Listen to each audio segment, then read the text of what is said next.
aqui neste trabalho. Em nome do Pai, do Filho e do Espírito Santo de Deus. Amém.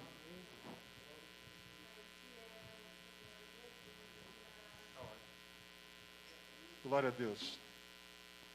Paz de Cristo, irmãos.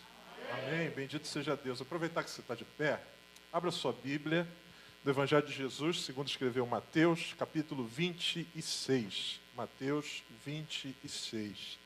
Enquanto você localiza, quero agradecer a Deus por essa oportunidade que nos dá da gente estar juntos. Obrigado, querido pastor. Obrigado, Amê. É insistente essa irmã. Ela é insistente. Ela leva a sério. Que bom. Deus abençoe. Obrigado. Mael, tantos outros irmãos queridos. Um prazer estar junto com vocês aqui nesse dia que o Senhor preparou para nós. Mateus 26. Quem encontrou, diga amém. Quem não encontrou, diga me espera.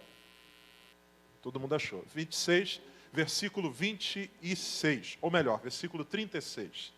Mateus 26, versículo 36, a palavra do Senhor diz assim: Então chegou Jesus com eles a um lugar chamado Getsêmani e disse a seus discípulos: Assentai-vos aqui, enquanto eu vou além orar. E levando consigo Pedro e os 2 filhos de Zebedeu, começou a entristecer-se e a angustiar-se muito. Então lhes disse: A minha alma está cheia de tristeza, angustiada até a morte. Ficai aqui e vigiai comigo. E indo um pouco adiante, prostrou-se sobre o seu rosto, orando e dizendo: Meu pai, se é possível, passa de mim esse cálice.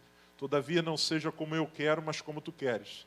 E voltando-se para os seus discípulos, achou-os adormecidos, e disse a Pedro: Então, nem uma hora pudeste vigiar comigo? Vigiai e orai, para que não entreis em tentação. Na verdade, o espírito está pronto, mas a carne é fraca. Indo segunda vez, orou, dizendo: Meu pai, se este cálice não pode passar de mim, sem eu beber, faça-se a tua vontade. E voltando, achou-os outra vez adormecidos, porque os seus olhos estavam carregados. E deixando-os de novo, foi orar pela terceira vez, dizendo as mesmas palavras. Então chegou Jesus junto dos seus discípulos e disse: Dormi agora e repousai, eis que é chegada a hora e o Filho do Homem será entregue na mão dos pecadores. Levantai-vos, partamos, eis que é chegado o que me trai. Amém. Você pode sentar-se, querido. Bendito seja Deus. Em primeiro lugar, quero parabenizar a igreja por essa iniciativa, Projeto Vida. A igreja, a agenda da igreja, ela não pode ser conduzida pela cultura, porque a cultura, como manifestação humana, ela também foi afetada pelo pecado. Mas a gente não pode desprezar algumas realidades que nos cercam. Tem um teólogo chamado Calbart, ele tem uma frase que eu acho muito interessante. Ele diz que todo cristão, principalmente o líder, deve caminhar tendo em uma das mãos a Bíblia e na outra o jornal do dia. Quando o Calbart diz isso, ele não está dizendo que a Bíblia é tão importante quanto o jornal. A Bíblia, obviamente, é a palavra de Deus e está acima de toda e qualquer cultura e tempo. Mas o que ele está dizendo é que a gente não pode, enquanto lê a Bíblia, desprezar o mundo que nos cerca. Nem tampouco a gente pode olhar o mundo e desprezar os conselhos que a Bíblia tem. Quando a palavra de Deus fala de sabedoria, não tem a ver com uma capacidade que nos torna intelectuais. O sábio, na perspectiva da Bíblia, não é um CDF. Quando a gente vê aqueles filmes de época, você tem normalmente um sábio, é um cara que vive com as roupas meio estranhas, uma barba gigante, escondido num canto, no alto de uma montanha, dentro de uma caverna. Você chega perto dele e ele sempre tem respostas enigmáticas. Não. Na perspectiva da Bíblia, a sabedoria tem a ver com uma capacitação de Deus para a gente viver a vida como ela deve ser vivida. Basta a gente ler Provérbios, basta a gente ler, por exemplo, Eclesiastes, que a gente vai ver nada mais, nada menos do que Deus dizendo e mostrando a vida como ela é e nos instruindo para viver como ela deve ser vivida. Isso é ser sábio. Não tem a ver com ter um QI muito grande. Tem a ver com viver a vida como Deus deseja que ela seja vivida. E por isso que é importante demais a gente pensar num tema como esse, que é a valorização da vida, a luta de conscientização contra essa realidade do suicídio que está muito presente. Tem uma psicóloga que vai falar depois aqui, ela obviamente vai aprofundar isso muito mais do que eu. As estatísticas são alarmantes. A quantidade de gente que tem abdicado da sua vida. a quantidade de gente que tem tirado sua própria vida. E durante muito tempo na igreja, nós sempre nos debruçamos sobre a ideia, quando pensávamos ou quando falávamos em suicídio, sobre o que vem depois da morte.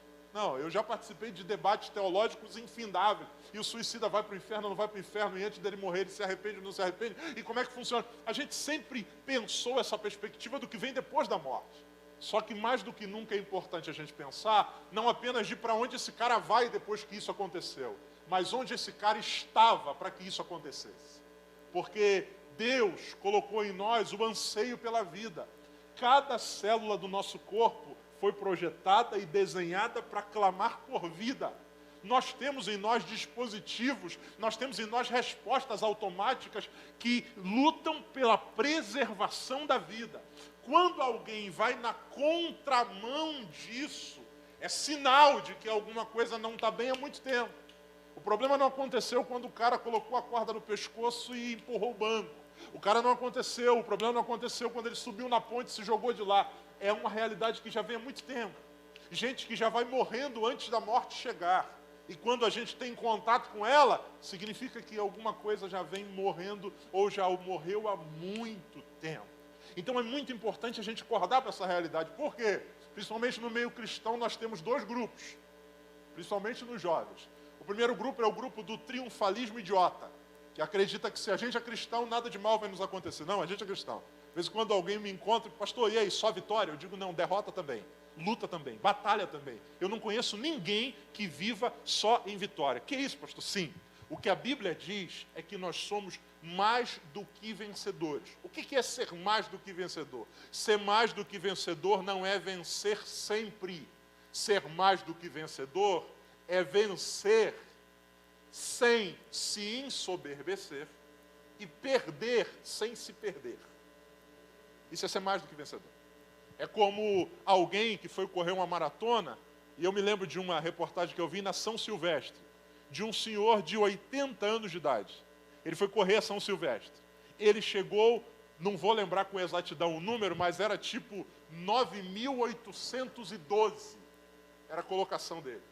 Você olha e diz assim, ele venceu a maratona? É lógico que não, ele chegou 1 hora, 2 horas, será 3 horas depois do queniano que ganhou. Só que aquele cara é mais do que vencedor. Por quê? Embora ele não tenha subido no pódio, conquistou.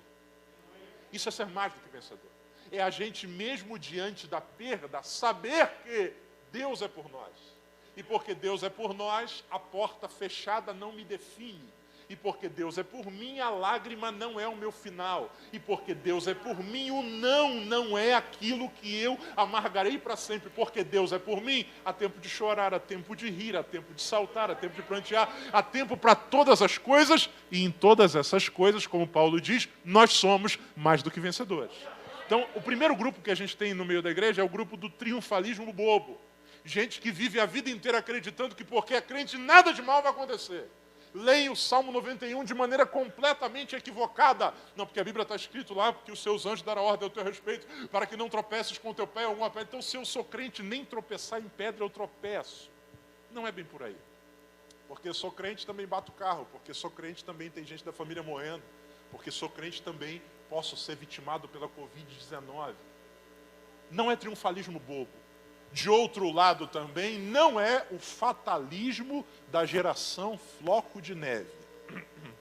Nós temos hoje entre os jovens e adolescentes a geração floco de neve. É a galera que não suporta absolutamente nada. Nada. É gente que acredita que a sua dor é maior do que qualquer outra pessoa. É gente que acredita que o seu mundo é mais escuro e mais tenebroso do que qualquer outro.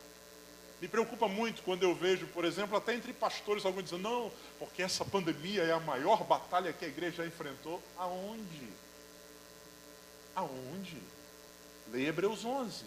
Hebreus 11 diz que alguns dos nossos irmãos não foram para o culto de máscara. A Bíblia diz que alguns deles, por cultuarem, eram lançados a leões. A Bíblia diz que alguns foram despedaçados à espada. Alguns foram mortos, dilacerados vivos, alguns foram decapitados. Então a realidade que enfrentamos, ela é complexa, ela é difícil, ela é tensa, mas nós não somos as maiores vítimas da história. Não, porque o senhor não sabe o meu sofrimento é o maior do que todos. Não. Esse texto que a gente acabou de ler, de Mateus 26, ele vem para desconstruir essas duas ideias. A primeira ideia do triunfalismo bobo, que acredita que se eu sou crente nada de mal vai me acontecer. E a segunda ideia, que é a ideia do pessimismo do floco de neve, que acredita que o que me acontece é o pior do que poderia acontecer a qualquer ser humano, ou eu sofro mais do que todos. Nenhum extremo nem outro. O que a gente tem em Mateus 26? Em Mateus 26, a partir do verso 36, a gente tem uma imagem que ela é estranha, se a gente não conhece de fato a palavra de Deus e o Evangelho. Ouça com muita atenção. A Bíblia faz questão de, quando fala a respeito de Cristo, apontar para diversos nomes que Cristo tem nas Escrituras. Ele é chamado de o príncipe da paz, de o maravilhoso, do conselheiro, do Deus forte, do Pai da eternidade. Ele é chamado de o ancião de dias, ele é chamado da semente da mulher, ele é a raiz de Jessé, ou a raiz de Davi, ele é a resplandecente estrela da manhã, ele é o leão da tribo de Judá. Ele tem muitos nomes. Mas enquanto Jesus esteve aqui na terra, teve um nome pelo qual ele sempre se identificava. Você não vai ver Jesus dizendo assim, eu sou a raiz de Jessé, eu sou a raiz de Davi. Quando alguém perguntava quem ele era, ou quando ele falava de si mesmo, ele dizia assim, eu sou o filho do homem. Filho do homem. Por que Jesus, tendo todos os nomes mais bonitos, escolhe esse para se identificar? Porque Jesus estava querendo deixar muito claro, ao falar a respeito disso, qual era um dos aspectos da sua missão. E uma das missões, ou a essência da missão de Cristo, está ligada à sua encarnação. O Evangelho é a história do Deus que se fez homem. E nós, como cristãos, muitas vezes nos esquecemos disso, ou deixamos isso em segundo plano. Normalmente enxergamos Cristo a partir da sua divindade. E óbvio, ela é linda, perfeita, e nele existiam essas duas realidades. Mas eu não posso desprezar a realidade da humanidade de Cristo. João, escrevendo em uma de suas epístolas, ele nos ensina como é que a gente diferencia se o Espírito é de Deus ou não.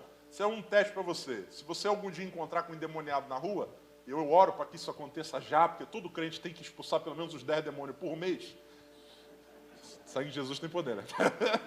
Se você encontrar com um endemoniado e você expulsar o demônio, pastor, como é que eu sei se o demônio foi embora ou não? Eu já vi de tudo, eu já vi gente dizendo assim, vamos ver se o demônio foi embora ou não. Qual é o seu nome? Como se o demônio não soubesse o nome daquela pessoa. Você está se sentindo bem, como se o demônio não fosse mentiroso. Existe um teste bíblico sobre como a gente sabe se alguém está possuída pelo demônio ou não. João diz assim, todo espírito que confessa que Jesus Cristo veio ao mundo em carne, este é de Deus. Todo aquele que não confessa que Jesus veio ao mundo em carne, não provém de Deus. Faz o teste. Ora hoje, Senhor, me dá um endemoniado para eu ver se o que o pastor Jodson disse é verdade. Deus vai fazer um demônio aparecendo na sua frente. Pode expulsar e depois diz para ele assim, repita comigo, Jesus Cristo veio ao mundo em carne. Se estiver endemoniado, não diz. Diz assim, veio o Espírito. É bíblico? Por quê? O diabo, ao longo da história, tentou de todas as maneiras provar que em carne ninguém conseguiria cumprir a vontade de Deus. Ninguém. Essa era a luta dele. E isso veio acontecendo ao longo da história. Todos os homens, desde Adão até o último dos profetas, todos eles em algum ponto tropeçaram. E isso servia como ferramenta do diabo dizendo, é impossível nessa carne alguém servir a Deus.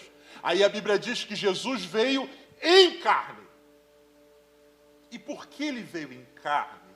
E venceu como homem o mal. E venceu em carne. Isso nos possibilita viver, clamar e crer no que ele disse. No mundo tereis aflição, mas tem de bom ânimo. Eu venci o mundo. Senão, a gente estaria aqui num debate.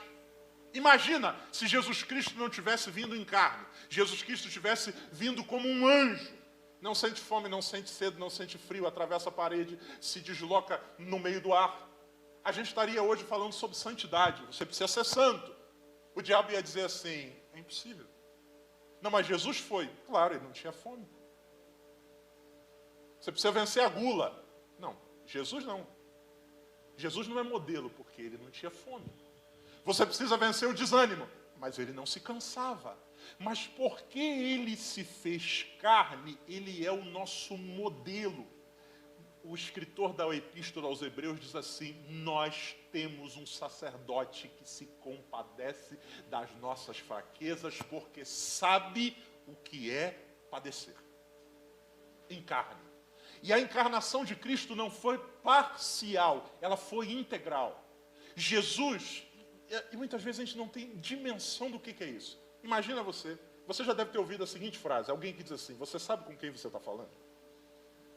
Gente que não tem nada, gente que não é nada, mas que porque tem uma posição faz questão de querer impô-la. O Criador do universo se encolhe para caber no útero de uma mulher. Você imagina o que é o Criador de todas as coisas? O Eterno, aquele que a Bíblia diz que era o Verbo, e ele estava com Deus, e nada do que foi feito não foi feito, ou aconteceu sem ele. Sabe o que é Jesus ser colocado para dormir? Sabe o que é o Filho de Deus ser amamentado? Imagina o Filho de Deus, pastor, o que é isso? Sim, o Filho de Deus tendo sua fralda trocada. Carne.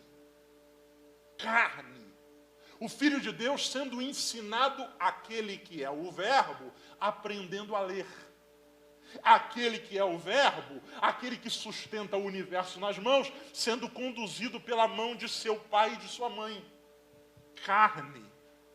E nesse processo de encarnação de Cristo, ele não encarnou apenas a capa humana.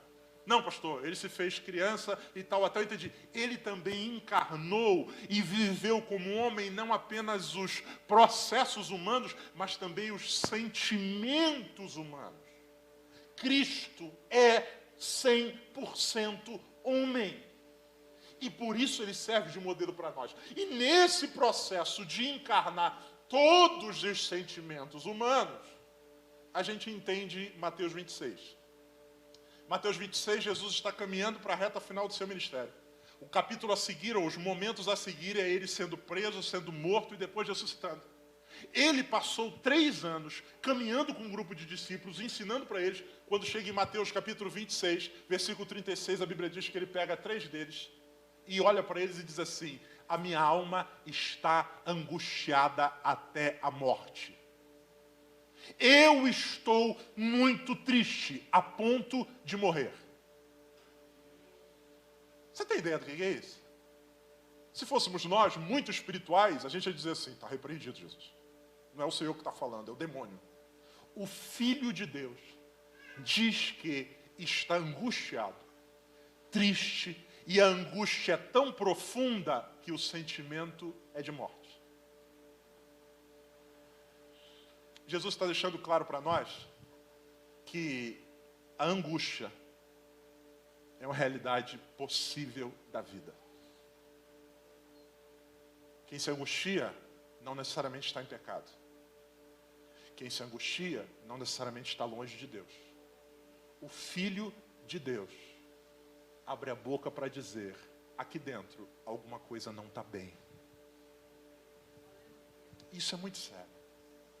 Porque durante algum tempo eu ouvi na igreja, e me preocupa toda vez que ouço de novo, porque ainda ouço, alguém dizendo assim, quando você entrar daquela porta para dentro, deixe todos os seus problemas lá fora. Como se Deus se relacionasse conosco apenas por aquilo de bom que a gente pode trazer. Então ali do lado de fora é como se a gente tivesse um depósito, onde a gente diz assim, tristeza, angústia, dificuldade, e a gente entra e diz assim, Senhor, aqui estou pleno na tua presença. Quando a Bíblia diz que quando a gente está ansioso, a gente deve lançar sobre ele toda a nossa ansiedade.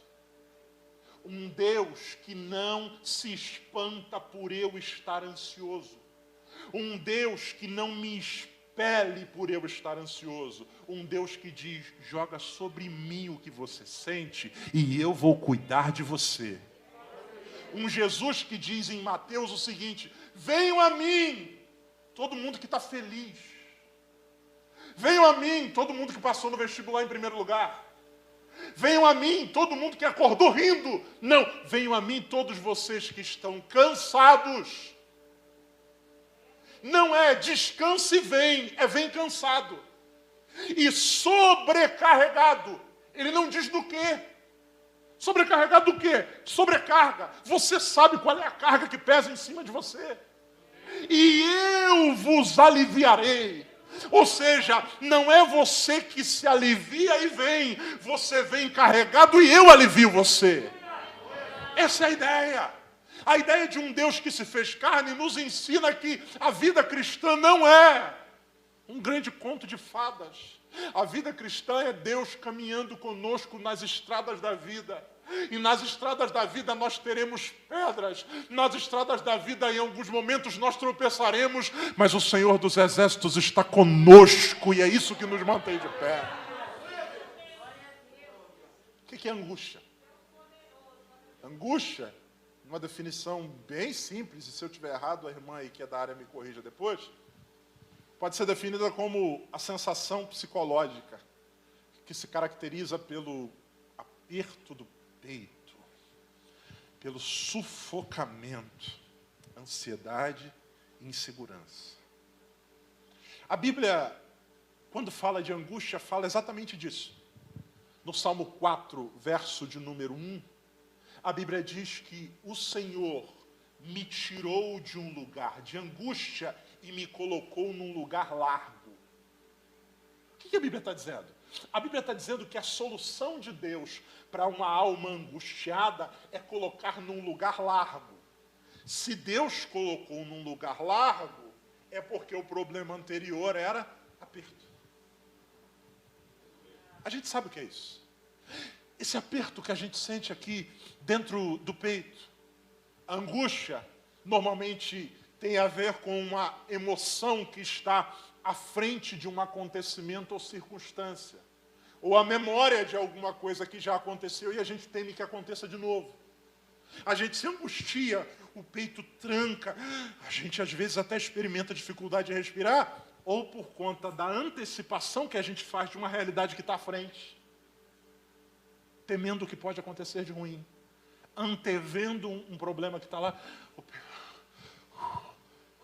Ou pela memória, por conta de alguma coisa que já aconteceu, e a gente está diante de um cenário parecido e teme que aquilo aconteça de novo. No caso de Jesus, o que provoca angústia no seu coração é o primeiro caso, é a antecipação de uma realidade que está à frente. Por quê? Quando Jesus vem a essa terra, ele sabe muito bem qual é o propósito. O tempo inteiro ele vai dando pistas para os seus discípulos e no final ele começa a falar claramente. Ele diz assim: o Filho do Homem será morto. Vai ser levantado. O profeta Isaías, 700 anos antes, no capítulo 53, diz que ele seria homem de dores, que pelas suas pisaduras nós seríamos sarados, que ele saberia o que ia padecer. Então Jesus sabe. Quando vai se aproximando o final do capítulo 26, aquilo que era uma realidade para 3 anos, vai chegando muito perto. E aqui eu quero chamar a sua atenção para uma coisa que muitas vezes a gente não pensa. Jesus sabe que vai morrer e sabe que vai ser crucificado. Você lembra qual era a profissão de Jesus? Qual era a profissão? Carpinteiro mexe com o quê? Madeira. Se eu, que não mexo nada com madeira, imagino a dor que é ser crucificado, imagina alguém que mexeu com isso a vida toda. Ele sabe exatamente a dor que é quando uma ferpa rasga. Ele sabe exatamente a dor que é quando um martelo resvala. Imagina alguém que lidou com madeira a vida inteira, sabendo que vai ser preso em uma. O cenário à frente causa angústia. O que está por vir não aconteceu, mas a gente já começa a ver as cenas e por causa disso a angústia vem. A ansiedade toma conta. ao ponto de Jesus dizer aos discípulos: a minha alma está angustiada. Jesus nos ensina nesse texto que a angústia é possível, mas não apenas que ela é possível. Jesus nos ensina como lidar com ela. Porque o importante aqui não é apenas o Filho de Deus ter dito: estou angustiado. É como ele lidou com essa realidade. Eu quero, essa noite com você, a partir desse texto, pensar em pelo menos duas coisas que Jesus fez. A primeira delas, Jesus nos ensina que angústia é possível e, número 1, relacionamentos nos ajudam e são abençoadores quando estamos lidando com angústia. Veja comigo, por favor, o que diz o versículo de número 37. Tem como eu colocar aí o 37? Por favor, Mateus 26, 37. Me ajuda aí. Vamos ler todos juntos? Podemos? 1, 2, 3. Não, dá muito ruim. 1, 2, 3. E levando...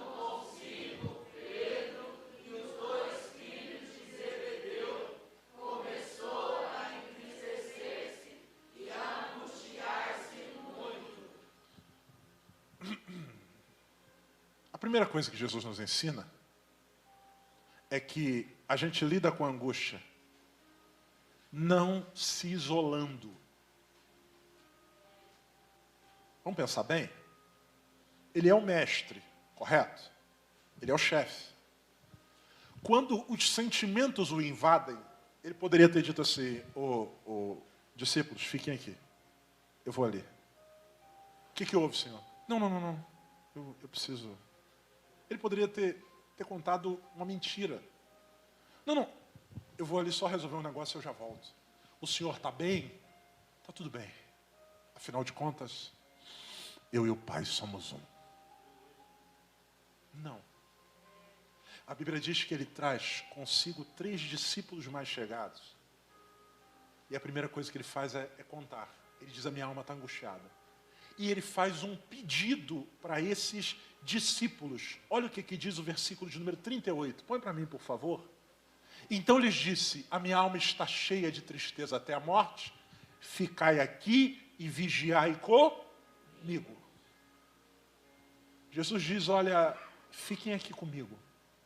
A primeira verdade que esse texto nos ensina é que o Deus, que na sua divindade não possuía nenhuma necessidade, na sua humanidade nos ensina que a gente lida com a angústia melhor se a gente não se isolar. Sabe qual é o problema? O problema é que nós, muitas vezes, quando nos sentimos abalados, a gente quer resolver sozinho. Não, me deixa. De vez em quando eu ouço isso lá na igreja: irmão, você não veio mais?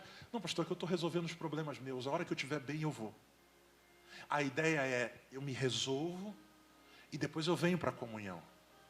A ideia é: eu primeiro preciso estar bem. E à medida que eu estiver bem, aí eu vou poder estar com vocês. Jesus nos ensina o contrário. Jesus não diz: fiquem aqui que eu vou ficar bem e eu volto. Ele diz: venham comigo. Nos momentos de angústia, a gente não pode se isolar. Uma das realidades mais terríveis do nosso tempo e que tem agravado em muito os quadros de suicídio é a solidão. A gente vive um tempo onde a amizade perdeu o seu valor. Vivemos um tempo de relacionamentos superficiais. A gente vive o tempo das redes. E nas redes sociais nós nos esforçamos para mostrar o quão bons nós somos. A gente posta foto da melhor comida e não daquela que queimou.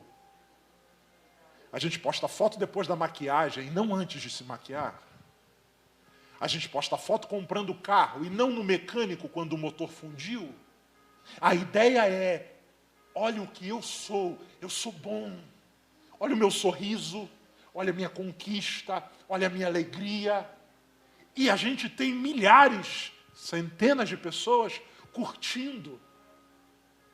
E na nossa cabeça, aqueles são os nossos amigos. Amigos, na nossa visão, são aqueles que curtem o nosso sucesso. Quando Jesus nos ensina que amigo de verdade é aquilo que Provérbios 17 diz. Na angústia é que nasce um irmão. Irmãos nascem de 2 úteros. Ou do útero da mesma mãe, ou do útero da angústia compartilhada. Quem passa conosco pela angústia é promovido à realidade de irmão. E sabe qual é a diferença entre amigo e irmão? Irmão é aquilo que a gente nunca vai deixar de ser.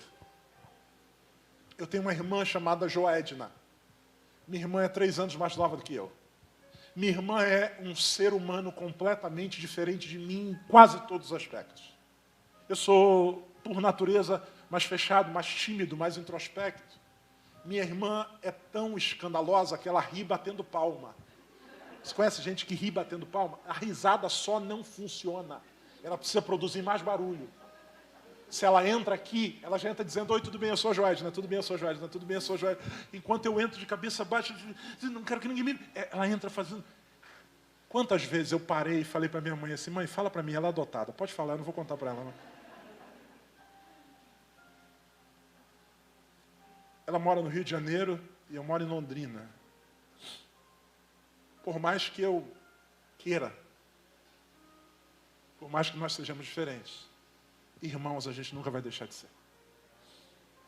Nós vivemos um tempo onde a gente tem seguidores, onde a gente tem fã-clube, onde a gente tem grupo de WhatsApp, mas a gente tem poucos amigos. Porque amigo de verdade amizade de verdade não é testada no sorriso. Amizade de verdade tem a ver com coração compartilhado. O texto diz que o Senhor, quando se angustia, Ele diz assim: fiquem aqui comigo. E Jesus está nos ensinando um princípio. Que princípio é esse? A amizade verdadeira não tem a ver com ter a solução para o problema. Tem a ver com estar lá durante o problema. Os amigos de Jesus ajudaram bastante, sim ou não? O que eles fizeram lá? Fica comigo aqui, tá? Tô mal. Pois não, senhor, pode deixar, tamo junto. Jesus vai orar, quando volta, eles estão o quê? Dormindo. Aí Jesus diz assim: vigiai e orai, o espírito está pronto, mas a carne é fraca. Jesus disse assim: a carne é fraca.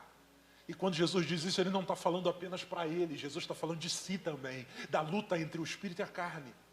Aí ele diz assim: não, senhor, agora não, pode deixar. Dorme não, hein? Estou de olho. Quando Jesus vai e volta, eles estão o quê? Dormindo. Aí Jesus vai e volta de novo e eles estão o quê? Dormindo. Aí você diz assim: para que Jesus levou esses caras? Porque amizade na angústia não tem a ver com você resolver o meu problema. Tem a ver com a força que me dá olhar e ver que você está lá. Eu imagino que enquanto ele está de joelho dobrado, suando sangue, ele olha e diz assim: é por eles que eu vou morrer, por isso vale a pena. Nós muitas vezes na igreja nos desfragmentamos enquanto corpo, porque nós acreditamos que não temos solução para o problema das pessoas. A gente vê alguém triste e a gente diz assim: não vou nem chegar porque eu não sei o que falar. Eu não sei. A gente não precisa saber. A gente precisa estar. É uma experiência que eu passei que marcou muito minha vida. Um casal de amigos, muito tempo tentando engravidar. Oramos por eles e com eles. Um dia eu recebo a ligação: fulana está grávida. Que alegria. Aquela gestação era nossa. À medida que todo mundo orou por aquilo, a criança se desenvolve bem, nasce. 8 dias depois de nascida, a mãe percebe que ela está ficando amarelinha. Resolve levar no hospital, pediatra de plantão. Ela está meio amarela. Não, sem problema. Dá um banho de luz nela. Pega a criança e leva para dar um banho de luz. Quanto tempo? 40 minutos, 1 hora. 1 hora. 1h30. 2 horas. A mãe já está com o sensor aranha ligado. Cadê minha filha? Senhora, a senhora não pode entrar. Como assim? O mundo cai. Depois de quase 3 horas, a pediatra sai e diz assim, acho melhor a senhora sentar. O que aconteceu? Acho melhor a senhora sentar. A notícia que ninguém quer ouvir. A gente estava fazendo procedimento na sua filha e não sabemos como ela teve uma parada cardíaca. Tentamos reanimá-la, mas não deu certo. Sua filha faleceu. Eu recebo a ligação. Filho de fulano morreu. Eu sou, além de amigo, pastor. Saio de casa, vou até onde eles estão. Quando eu chego lá, os dois estão sentados no chão. Eu entrei, eu disse, Deus, o que eu falo? O que você diz para uma mãe que depois de tanto tempo tentando engravidar, o filho dela morre com 8 dias de nascido? Pastor, a única coisa que eu pude fazer foi me sentar do lado deles no chão. Me sentei. Aquele borbulhar de sentimentos. De repente a mãe levantava, olhava para mim e dizia assim, me responde, por que Deus permitiu levar meu filho, minha filha? Ela olhava para mim e dizia assim, nós nos guardamos, nós casamos na igreja, nós nos preservamos. Tem um monte de gente pintando e bordando com um monte de filho vivo e eu só pedi a Deus um filho e o que Ele me deu. Me diz por quê, você que é pastor. Eu parava, olhava e dizia, eu não sei. O marido levantava e dizia assim, diz para mim o que a gente fez de errado, onde é que está Deus agora? Eu não sei. Eu só balançava a cabeça. Sentado junto com eles, chorando junto com eles. O tempo passa, vem os procedimentos, enterro. Eles não moravam muito perto de mim. Algum tempo depois eu os encontro numa festa. E eu vou confessar para vocês, eu saí daquele hospital me sentindo o pior pastor do universo. Eu falei, eu não tive uma palavra de Deus. Eu não servi para nada. Encontro com eles numa festa de casamento. Quando eu entro, o que os vejo? Eu falei, caramba, o que eu vou falar agora? Eles vêm se aproximando de mim e eu já pensando o que eu vou dizer, o que eu vou dizer, o que eu vou dizer. Eles chegam perto de mim e dizem assim, a gente pode te dar um abraço? Aí os dois me abraçam e eu no meio dos dois. Eles começam a chorar e dizem assim, muito obrigado por aquele dia. Eu falei, mas eu não fiz nada. Eles falaram assim, você estava lá. E isso fez toda a diferença. Jesus diz, fiquem aqui. Nenhum de vocês tem poder de me tirar da cruz. Nenhum de vocês tem poder de parar os soldados romanos. Mas a presença de vocês vai me ajudar a lidar com essa angústia. Todas as vezes que a angústia bate a porta, o primeiro sentimento que vem é a gente se isolar. Mas Deus, essa noite, por meio da sua palavra, está dizendo para nós, a comunhão é o lugar da cura. Não, pastor, hoje eu não estou muito bem, eu não vou na igreja, porque os meus sentimentos... É o contrário, vem. Porque sentado aqui, a gente ouve, a gente é abraçado, a gente é tocado, a gente recebe um sorriso e a vida ganha novo sentido. Amizade não tem a ver com ter todas as respostas, tem a ver com estar presente. Amigos fazem diferença na vida, amados.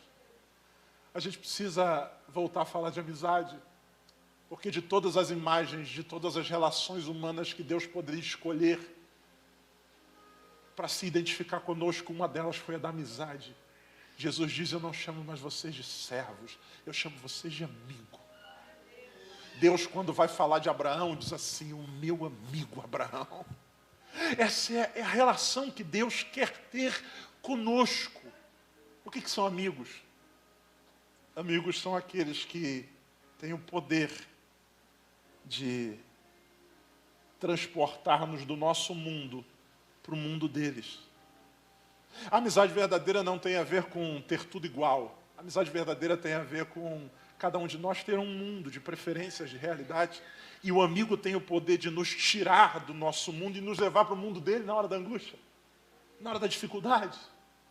A gente, quando senta para conversar com um amigo e abre o coração, muitas vezes a gente se percebe indo para outro lugar, diferente daquele da dor que a gente se encontra. Eu me lembro de alguns meses atrás, muito angustiado, enfrentando uma série de batalhas, resolvi ligar para um amigo, um cara muito louco que tem lá na igreja, um amigo. Liguei para ele e falei com ele: cara, tô mal, tô precisando conversar, precisando abrir o coração. Beleza, vamos marcar no lugar tal, restaurante tal. Ok. Eu falei meses atrás, mas na verdade já faz um tempinho. Essa experiência. Chegamos lá, eu cheguei, liguei para ele porque não estava vendo onde é que ele estava. Onde é que tu está? Estou no final do restaurante. Aí eu olhei, ele estava lá sentado numa mesa. Ele sentado e de longe eu filmei. Ele, não entendi, ele estava sentado com duas mesas, juntas assim, ele sentado. Eu sentei na frente dele: e aí, brother, tudo bem, tudo bom? Aí ele falou assim: não fala nada não. Meteu a mão dentro de uma mochila que ele estava e tirou 2 álbuns de figurinha da Copa do Mundo. Colocou a mão de novo e tirou um paco de umas 150 pacotes de figurinha. Colocou em cima da mesa. Falou assim: vamos colar figurinhas no álbum. Bora. Você abriu os pacotes. As crianças passavam. Ah lá o Cristiano Ronaldo. Sai, demônio, é nossa. E aí, vamos lá. Tu tem o Messi? Me dá. Troca figurinha, cola figurinha, troca figurinha, cola figurinha. Não, esse bolo de repetida, troca. Baixa o aplicativo. Vamos bater as figurinhas. Fomos colando. Acabou o bolo. Ele olhou para mim e falou assim: o que você queria falar mesmo? Eu falei assim: deixa para lá. Passou. Falou: esse álbum é seu. Amigos têm o poder de nos transportar do nosso mundo para o mundo deles. Viver solitário é viver dando volta no próprio mundo. Que em nome de Jesus a gente seja esse porto seguro para alguém. Que em nome de Jesus a gente entenda que nem sempre a gente vai saber o que dizer, mas a gente vai estar perto. Isso faz toda a diferença. Porque o que habita em nós é poderoso. O apóstolo Paulo, escrevendo na primeira carta, na segunda carta aos Coríntios, ele diz assim: bendito seja o Deus e Pai de nosso Senhor e Salvador Jesus Cristo, que nos consola em meio à nossa tribulação, para que por conta ou por meio dessa consolação a gente possa consolar a outros que estejam na mesma tribulação. Deus não me consola apenas para me fazer feliz. Deus me consola para que eu seja um instrumento para também consolar alguém, em nome de Jesus. A primeira verdade que esse texto nos ensina é que a gente precisa, em nome de Jesus, não se isolar. Gálatas 6:2, a Bíblia diz assim: levai as cargas uns dos outros. É você poder descarregar em mim e eu ajudar você a carregar essa carga. Não tem a ver com a gente saber o que dizer. Eu quero rapidamente fazer uma lista aqui com vocês de amigos. Existem relações diferentes de amizade. A gente tem amigos que são aqueles que nos ensinam. Você tem amigos assim? Gente cabeçona, gente que sabe um pouco de tudo, gente que quando você tem uma dúvida você procura, gente informada. A gente tem amigos que são amigos que nos ensinam. Nem todos os amigos possuem todas essas características. A gente tem amigos que nos ensinam. A gente tem amigos que são amigos que nos ajudam. Amigos que nos ajudam nem sempre nos ensinam, mas nos ajudam. O amigo que ajuda é aquele que você sabe que pode ligar quando seu pneu furou às 11 horas da noite. Nessas horas não adianta ligar para o amigo que ensina, porque ele vai te dar um sermão. Mas você não verificou antes a calibragem? Nessa hora a gente liga para o amigo que ajuda. Há algum tempo atrás, eu estava numa aula, tinha acabado de trocar de carro, não estava muito atento com relação à autonomia, ficou vermelho no painel que estava na reserva, e eu falei, não, sou crente. Deus multiplicará o óleo e a gasolina. Fui para a faculdade, cheguei lá, parei numa ladeira e fui para a aula. Quando eu voltei, que sentei dentro do carro, que dei a partida, o diabo se manifestou. O carro não pegava. Nessa hora, não adianta ligar para o amigo que ensina, tem que ligar para o amigo que ajuda. Liguei para um parceiro, falei, cara, estou sem combustível. Ele só me fez uma pergunta. Onde você está? Lugar tal. Meia hora chega ele com um galão de gasolina. Não disse uma palavra, colocou dentro do carro, me deu um abraço e eu fui embora. Amigos que ajudam. Amigos que aconselham. Conselho tem a ver com um ouvido aberto para nos ouvir e ponderar. Amigos que nos alegram. Tem gente que não nos ensina nada, não nos aconselha em nada, não nos ajuda em nada, mas nos alegra. Eu tenho um amigo no Rio de Janeiro chamado Ailton. O Ailton não me ajuda em nada, não me ensina nada, mas me alegra. Toda vez que eu chego no Rio de Janeiro, é ele que vai me buscar no aeroporto. E eu vou de onde ele me pega até onde eu vou, morrendo de dar risada. Alegra. A solidão é terrível. Viver sozinho é possível, mas a Bíblia diz que não é bom que o homem esteja só. Amigos que nos amam. E quando eu falo de gente que nos ama, uma das coisas que imediatamente vem à minha cabeça é família. Sua mãe e seu pai. Minha mãe é uma pessoa muito sisuda, muito fechada. Minha mãe me faz rir pouco, mas minha mãe me ama demais. Me aconselha demais. E uma das coisas que ela faz por mim, que é uma das maiores demonstrações de amor, é orar por mim todos os dias. Rompa com o ciclo da solidão, senão a angústia vai consumir você. Em segundo lugar, Jesus nos ensina que a solidão, a angústia se vence rompendo o ciclo da solidão, e a angústia se vence não tendo vergonha de abrir o coração para Deus. Jesus chama os caras, fiquem aqui comigo.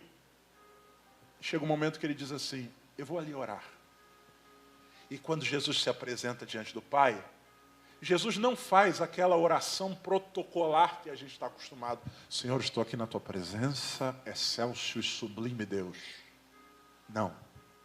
Jesus diz, Pai, se possível for, passa de mim esse cálice. Você tem ideia do que Jesus está dizendo? Jesus está dizendo mais ou menos o seguinte, aquilo que eu vim para fazer, se for possível, não faço mais. Você vai dizer assim, mas como? É o tipo de oração que a gente teria vergonha de fazer. Não, Deus me colocou isso daqui na minha mão, então eu não posso desistir, eu não posso demonstrar fraqueza, eu não posso dizer que eu não quero, eu tenho que dizer sempre, Senhor, estou na tua presença, estou firme, estou forte, aleluia. E como é que vai a mocidade? Senhor, estamos firmes, estamos fortes, eu estou... Não, tem dias que eu chego diante de Deus e digo, Deus, eu não vejo a hora de abandonar esse grupo de jovens. Senhor, se for possível, põe outro no meu lugar. E o importante não é o que eu oro, o importante é se eu oro. Porque o importante não é como a gente chega na oração, o importante é como a gente sai dela. O importante não é o quanto eu oro, o importante é até quando eu oro. Porque não adianta nada eu orar 8 horas me escondendo de Deus. Se eu abro o meu coração, eu saro. Eu sou renovado em força. O apóstolo Paulo diz isso, escrevendo para um cara chamado Timóteo. Sabe quem é Timóteo? Timóteo é um cara novo. Timóteo é um cara com problemas de saúde.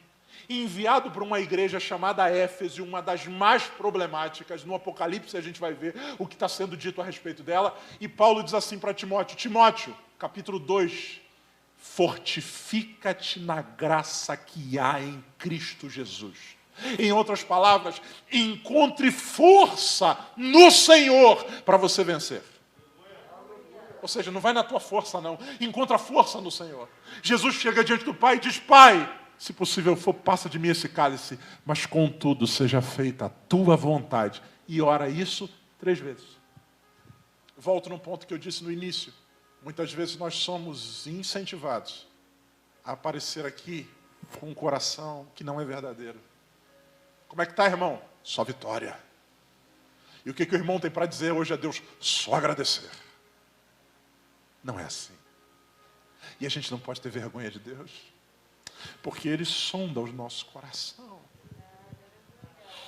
A gente não pode se esconder do Senhor. O salmista diz assim, no Salmo de número 91, verso 15: Ele me invocará, e eu lhe responderei, estarei com ele na angústia, livrá-lo-ei e o glorificarei. Na hora da angústia, Deus não se afasta de nós, Ele está perto. Salmo 46, verso 1: Deus é o nosso refúgio e fortaleza, socorro bem presente na hora da angústia. Eu não devo me esconder de Deus. O que o diabo mais quer é que quando o meu coração pese, eu me afaste do Senhor. Porque discutindo comigo mesmo, eu sempre tenho razão. Não, eu estou mal, é verdade, eu estou mal mesmo. Não, acho que eu não tenho mais que ir naquela igreja, é porque do jeito que eu sou fraco, nem Deus me quer. A gente vai submeter ao Senhor os seus sentimentos.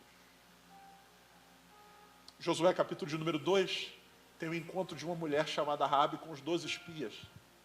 Aquela mulher chega diante deles e diz assim: o nosso coração se desmaiou e em nós não há ânimo algum. Sabe o que ela está fazendo? Rasgando, dizendo: olha só, a gente parece que está forte, mas a gente está mal. E a Bíblia diz que ela que não tentou parecer forte, mas que rasgou o coração, foi aquela que foi salva da destruição. Deus não se impressiona com a nossa força.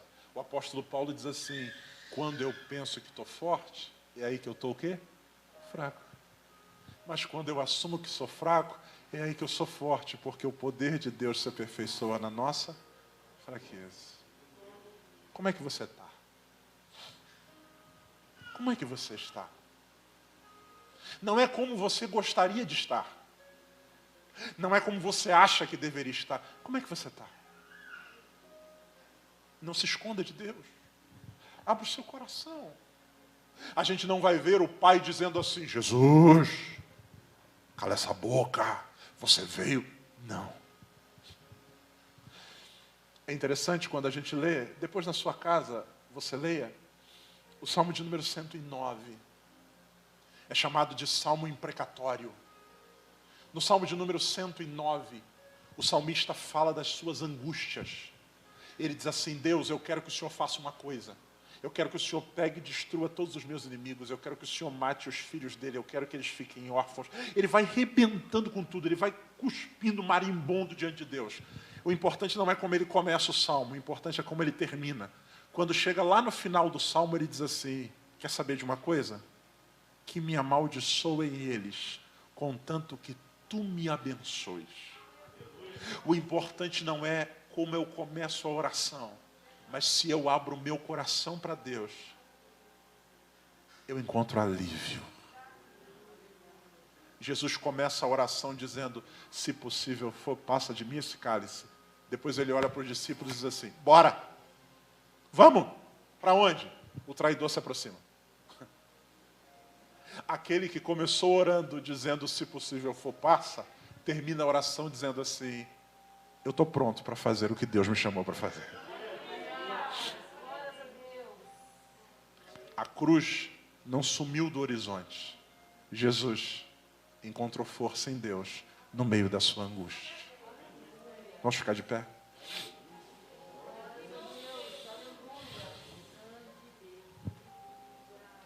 O importante não é o quanto eu oro.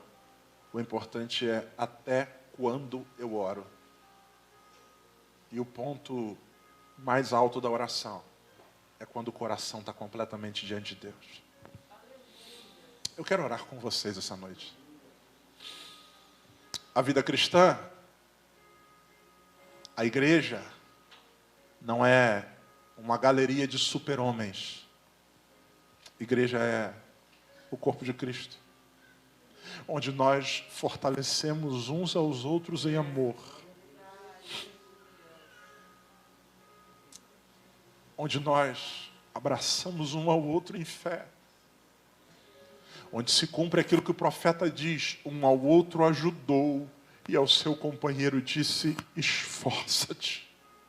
Tem gente que eu conseguirei ajudar e tem gente que eu vou poder apenas dizer: se esforça.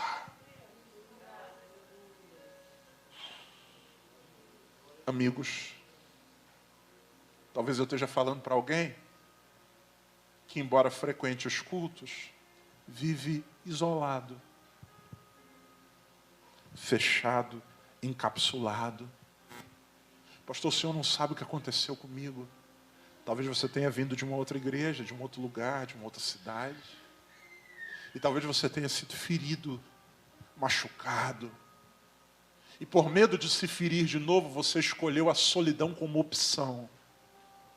Deus, essa noite manda dizer a você: não é bom que você esteja só. É melhor serem dois do que um. Porque se um cair, o outro levanta. Ter alguém do lado não impede a queda, mas ter alguém do lado ajuda no processo de restauração. Ter alguém do lado não me impedirá de chorar, mas haverá alguém que me ajudará a enxugar as lágrimas. O que o diabo mais quer é nos dividir, porque sozinhos a gente sucumbe, mas como irmãos a gente caminha e nada pode nos deter. Um ao outro ajudou. Pastor, mas eu não sei o que dizer. Se você não sabe o que dizer, senta do lado.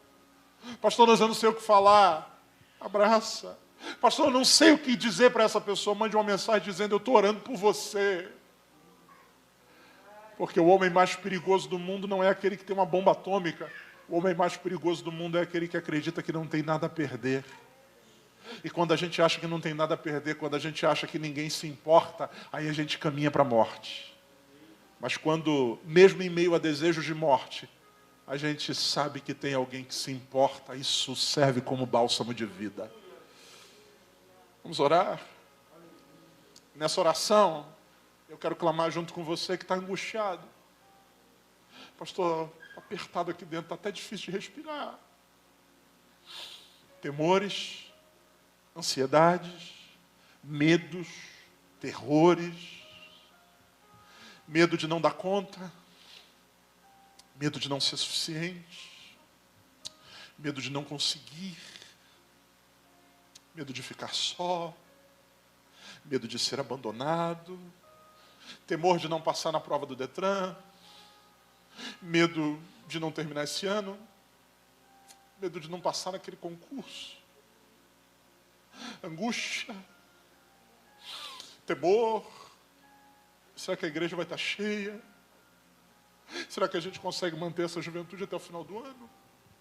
Será que em meio a essa pandemia eu consigo pagar minhas contas? Angústia, medo, ansiedade, temor. O Senhor diz a cada um de nós: invoca-me no dia da angústia. Eu te livrarei e tu me glorificarás. Estarei com ele na angústia. Deus está com você. Pai querido, em nome de Jesus, eu quero essa noite orar junto com os meus irmãos, Pai. Muitos deles eu estou vendo pela primeira vez, mas o Senhor conhece antes de nascer.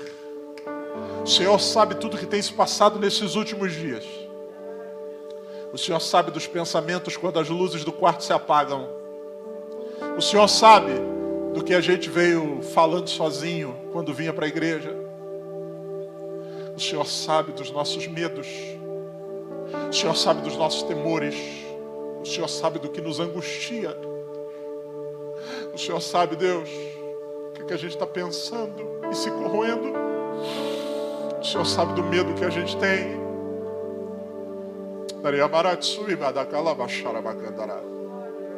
O Senhor sabe da angústia dessa mulher que teme passar pelo processo de quimioterapia. Será que eu vou resistir à angústia? O Senhor sabe do coração dessa moça que talvez tenha terminado o noivado e se angustia, temendo ficar só para sempre. O Senhor sabe do coração desse homem, angustiado se vai conseguir pagar as contas. O Senhor sabe do coração desse pastor, desse obreiro, temeroso por conta de todas as dificuldades que a pandemia trouxe.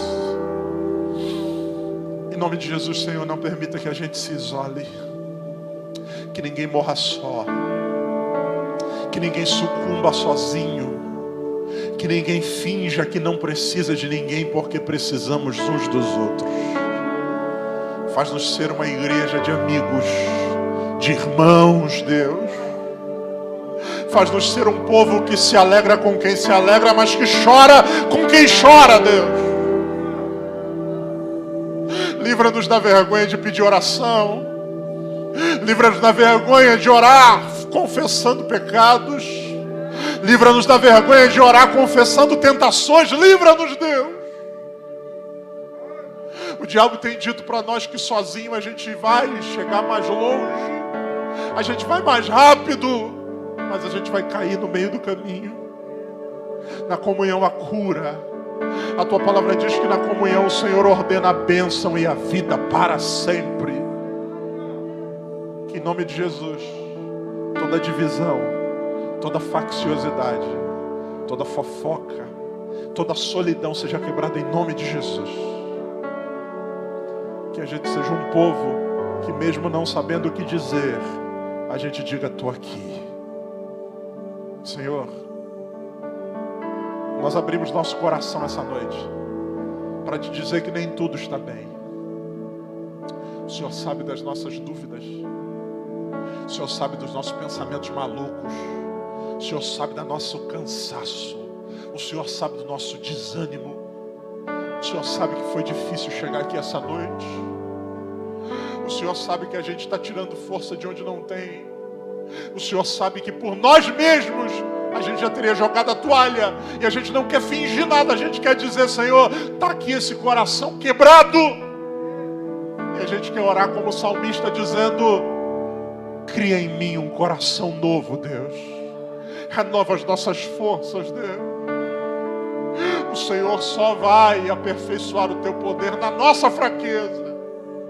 Se a gente tentar se fazer forte, o que a gente vai ficar é cada dia mais fraco. Mas se a gente não tiver vergonha de se apresentar fraco diante de um Deus forte, o teu poder nos fortalecerá. Renova-nos, alegra-nos, vivifica-nos, transforma-nos, santifica-nos, molda-nos.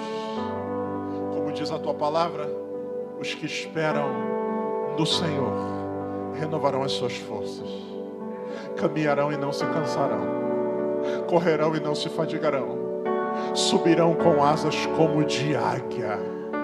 E que assim seja em nome de Jesus. Que essa seja uma noite de renovo para nós. Se alguém tem sido visitado por pensamentos de morte, que em nome de Jesus receba a vida do Deus da vida.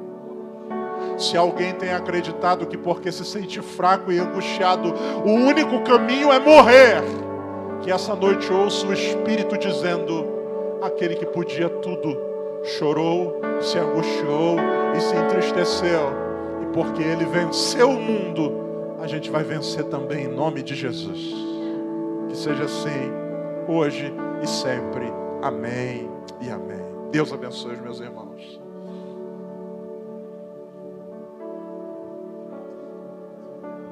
Glórias a Deus por essa palavra abençoadora, né?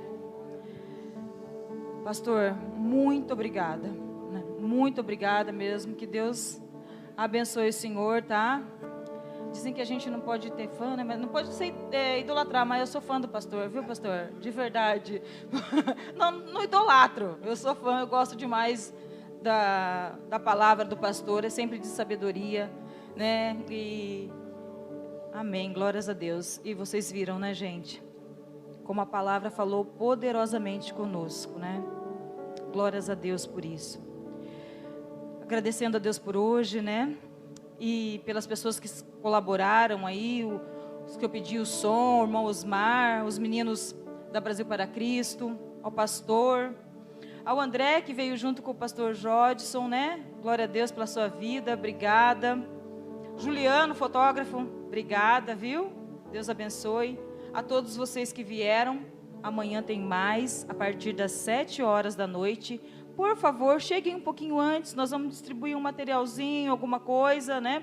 Então, cheguem um pouquinho antes para a gente não tumultuar, a gente começar no horário, porque tem bastante coisa boa para a gente ver amanhã, né? Então, por favor, cheguem um pouquinho mais cedo, só para a gente se acomodar, vai ter os lugares certinho para todo mundo, né? Para a gente não perder a bênção e começar e terminar no horário. Tem um espetinho lá fora para vocês nos abençoarem, né? Se puderem comprar e ir para casa para não aglomerar ali fora, né? A gente sabe que nós aqui dentro estamos separadinhos, tudo, mas às vezes lá fora, né, as pessoas vêm e podem achar que a gente está aglomerando, então a gente tem que vigiar. Então, se puderem nos abençoar com um espetinho ali fora, gostoso, o Rafael faz um espetinho maravilhoso, vocês sabem disso. E Deus abençoe a todos, tá bom? Pastor. Amém, meus irmãos. Nós só temos que agradecer a Deus, louvar ao Senhor. Hoje, pastor Jodson tirou uma dúvida minha, porque já aconteceu comigo a mesma coisa que aconteceu com o senhor. De alguém pedir uma palavra e eu não ter como falar. E naquele dia eu senti a mesma coisa que ele sentiu. Eu falhei no meu ministério. Eu não pude dar uma palavra que tanta pessoa queria ouvir.